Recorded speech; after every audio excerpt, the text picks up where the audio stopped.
Graça e paz, meus irmãos, pastor Gilson Soares, aqui da Igreja Boas Novas em Guarabira, passando aqui para trazer mensagens de Charles G. Finney. Você que está passando agora pelo nosso canal, se inscreva no canal, dê o seu like, ative o sininho para receber mais notificações e você que Deus tenha abençoado, abençoe esse canal com qualquer valor que Deus colocar no seu coração. Veja bem, quando eu estou falando qualquer valor, é qualquer valor mesmo. Nós só podemos dar aquilo que nós temos. Então, com qualquer valor que Deus colocar no seu coração, abençoe esse canal. Embaixo na descrição você vai saber como fazer isso através do número da conta ou através da chave Pix. Que Deus abençoe você. A preleção de hoje é sobre como vencer o pecado. Em todos os períodos do meu ministério, tenho encontrado muitos cristãos professos em lamentável estado de escravidão ao mundo, para a carne ou ao diabo. Pois o apóstolo diz claramente: o pecado não terá domínio sobre vós, pois não estáis debaixo da lei, e sim da graça. Em toda a minha vida cristã, tenho ficado penalizado ao encontrar tantos crentes vivendo na escravidão legalista descrita no capítulo 7 de Romanos, uma vida de pecar, de resolver reformar-se, de cair novamente. E o que é particularmente entristecedor e mesmo motivo de angústia é que muitos pastores e cristãos proeminentes dão instrução inteiramente errônea sobre o assunto de como vencer o pecado. A orientação é que, lamentavelmente, costuma ser dada sobre esse assunto. Resume-se nisto: trata dos teus pecados um por um, resolve abster-te deles. Luta contra eles com oração e jejum se for preciso, até vencê-los. Dispõe firmemente a tua vontade contra uma recaída no pecado. Ora e luta. Resolve não fraquejar e persiste nisto, até que formes o hábito da obediência e quebres todos os teus hábitos pecaminosos. É verdade que geralmente acrescentam: nessa luta não deverás depender das tuas próprias forças, mas pedir o auxílio de Deus. Em uma palavra, grande parte do ensino, tanto do púlpito como da literatura evangélica, acaba nisto. Em outras palavras, eles pregam que a santificação é pelas obras, e isso não é verdade. A santificação não é pelas obras, é pela fé. Noto que o Dr. Chalmers, nas suas preleções sobre Romanos, sustenta expressamente que a justificação é pela fé, mas a santificação é pelas obras. Há uns 25 anos, parece-me que um eminente professor de teologia da Nova Inglaterra sustentou praticamente a mesma doutrina. No início da minha vida cristã, eu quase ia sendo enganado por essas decisões do presidente Edwards, que consistia mais ou menos nisto: quando ele caía em algum pecado, reconstruía sua evolução até descobrir a sua origem. Então lutava e orava com todas as forças contra este pecado até subjugá-lo. Isto, como se vê, é dirigir a atenção ao ato, patente do pecado, sua fonte ou ocasiões. Tomar a decisão e lutar contra o ato faz-nos concentrar a atenção no pecado e sua fonte, desviando-a inteiramente de Cristo. É essencial esclarecermos o quanto antes que todos os esforços dessa natureza são inúteis e não raro resultam em desilusão. Em primeiro lugar, é perder de vista o que realmente constitui o pecado e, em segundo, abandonar a única maneira viável de evitá-la. Desse modo, poderá ser dominado e evitado o ato ou hábito exterior, enquanto que aquilo que realmente constitui o pecado permanece intacto. O pecado não é externo, e sim interno. Não é movimento muscular, nem mesmo a volição causadora da ação muscular. Não é um sentimento ou desejo involuntário. É um ato ou estado voluntário da mente. O pecado é nada menos do que aquela escolha voluntária e fundamental, aquele estado de submissão ao agrado próprio, onde procedem as volições, as ações externas, os propósitos, as intenções, enfim, todas as causas que são comumente chamadas de pecado. É contra que estamos agindo quando tomamos resoluções e fazemos esforços para suprimir hábitos pecaminosos e formar outros santos. O amor é o cumprimento da lei, mas podemos induzir o amor por meio de decisões? As decisões eliminam o egoísmo? Claro que não.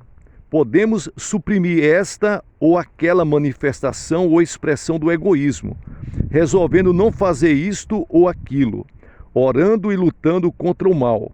Podemos resolver prestar obediência aos mandamentos de Deus, mas arrancar do peito o egoísmo por meio de resoluções é um contrassenso. Assim também é contrassenso o esforço para conseguir, por meio de decisões, obedecer em espírito aos mandamentos de Deus, amar conforme a lei de Deus. Há muitos que sustentam que o pecado consiste nos desejos, que seja, dominamos por força de resoluções os nossos desejos? Poderemos, pela resolução, deixar de satisfazer determinado desejo? Poderemos fazer ainda mais, abstendo-nos de satisfazer o desejo em sua satisfação exterior? Isso, porém, não é assegurar o amor de Deus, que é o que constitui a obediência. Se nos tornássemos anacorretas, emparedando-nos em uma cela e crucificando todos os nossos desejos e apetites no que se refere para a sua satisfação, apenas teríamos evitado certas formas de pecado. Porém, a raiz que realmente constitui o pecado não seria tocada. Nossa resolução não assegura o amor, a única verdadeira obediência a Deus. Todo o nosso batalhar contra a manifestação exterior do pecado para a força das resoluções apenas acabam tornando-nos em sepulcros caiados. É inútil lutar contra o desejo, o poder de resoluções, pois tudo isso, por mais bem-sucedido que seja o esforço para reprimir o pecado, quer na vida exterior, quer no desejo interior, acabará em desilusão, pois o poder de resolução não podemos amar. Todos os esforços dessa natureza para vencer o pecado são inúteis e ainda em desacordo com a Bíblia. Esta ensina expressamente que o pecado é vencido pela fé em Cristo. Ele é o caminho, a verdade e a vida. Disse a respeito dos crentes que seus corações são purificados pela fé.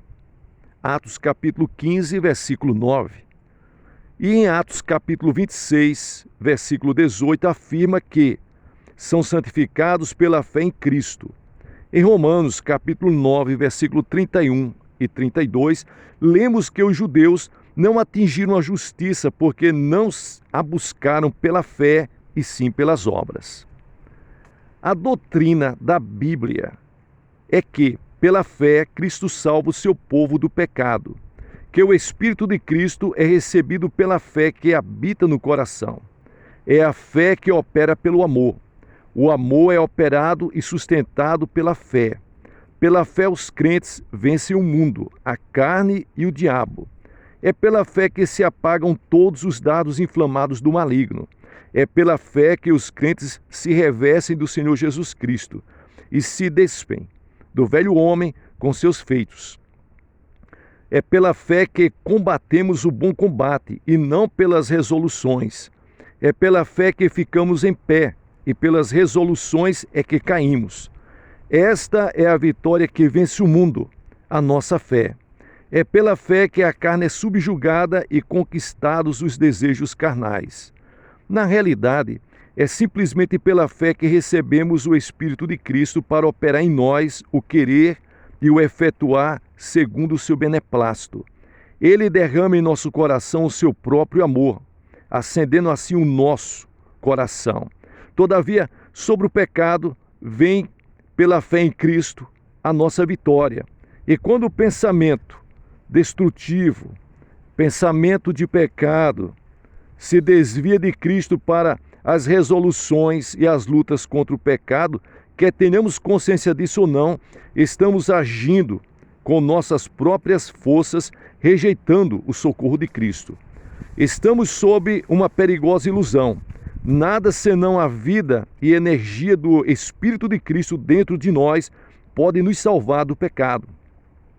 E a confiança é a condição uniforme e universal da operação dessa energia salvadora dentro de nós. Até quando esse fato continuará sendo ignorado? Pelo menos na prática, pelos ensinadores da religião. Até que profundidade vai a raiz da presunção, da justiça própria e da autodependência no coração do homem. É tão profunda que esta é uma lição que os corações dos homens muito custa a aprender.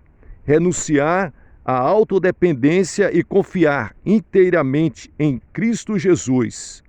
Quando abrimos a porta para a confiança absoluta, Ele entrará e fará conosco e em nós a sua morada. Vai nos inundar do seu amor. Ele faz toda a nossa alma reviver para senti-lo. E assim, e somente assim, purifica o nosso coração pela fé. Ele sustenta a nossa vontade na atitude de devoção.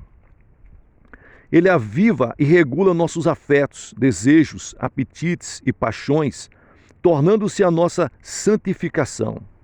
Muito do que ouvimos em reuniões de oração e de conferência, do púlpito e da literatura, da orientação tão errônea que ouvir ou ler tais orientações se torna doloroso ao ponto de ser quase insuportável.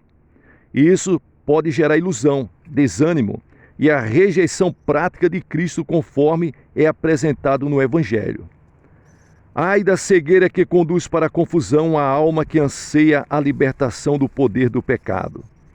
Tenho escutado às vezes doutrinas legalistas sobre este assunto até sentir vontade de gritar. É simplesmente incrível ouvirmos de homens cristãos que fazem objeção ao ensino que eu tenho apresentado aqui, alegando que nos deixa em estado passivo para sermos salvos sem atividade nossa.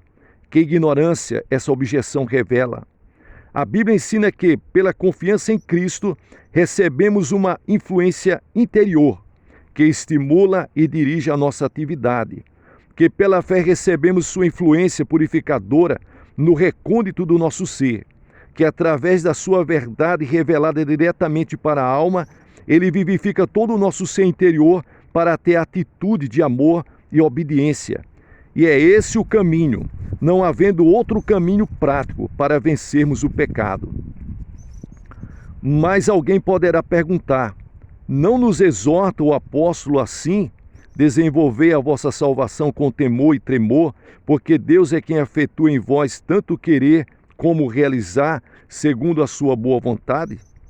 Então isso não é uma exortação para fazermos aquilo que neste artigo estás condenando? De maneira alguma. No verso 12 de Filipenses 2, Paulo diz: assim, pois, amados meus, como sempre obedecesses, não só na minha presença, mas muito mais, agora, na minha ausência, desenvolver a vossa salvação com temor e tremor, porque Deus é quem efetua em vós tanto querer como realizar, segundo a sua boa vontade. Não há aqui nenhuma exortação a trabalhar por força de resolução, mas sim por meio da operação interior de Deus. Paulo os tinha ensinado quando estava presente com eles. Agora, na sua ausência, exorta-os a desenvolverem a salvação, não pela resolução, mas pela operação de Deus. É precisamente essa doutrina do presente ensino que Paulo ensina a muitas das igrejas, que Cristo no coração é a nossa santificação e que essa influência se recebe pela fé. Portanto, não irei agora ensinar que a nossa santificação deve ser desenvolvida mediante resoluções e esforços para reprimir hábitos pecaminosos e formar hábitos santos. De modo muito feliz, esse passo da Escritura reconhece as suas agências, divina e humana, na obra da santificação. Deus opera em nós o querer e o realizar. Nós aceitamos pela fé a sua operação e queremos e efetuamos de acordo com a sua boa vontade. A própria fé é um estado ativo e não passivo.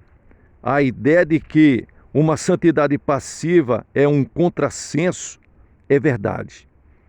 A santidade passiva realmente é um contrassenso, que ninguém alegue que, ao exortarmos as pessoas a confiarem inteiramente em Cristo, estamos ensinando que alguém deva ou possa ser passivo ao receber em seu íntimo a influência divina e com ela cooperar.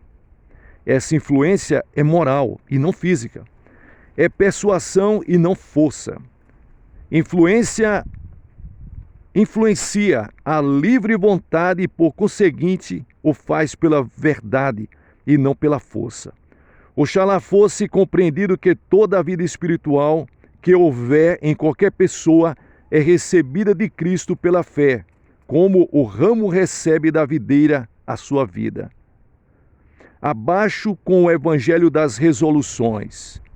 É uma cilada de morte.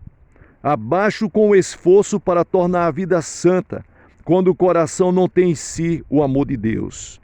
Oxalá os homens aprendessem a olhar diretamente para Cristo pelo Evangelho e de tal modo a chegar-se a Ele, mediante um ato de confiante amor, que ficassem envolvidos na simpatia universal do seu modo de pensar.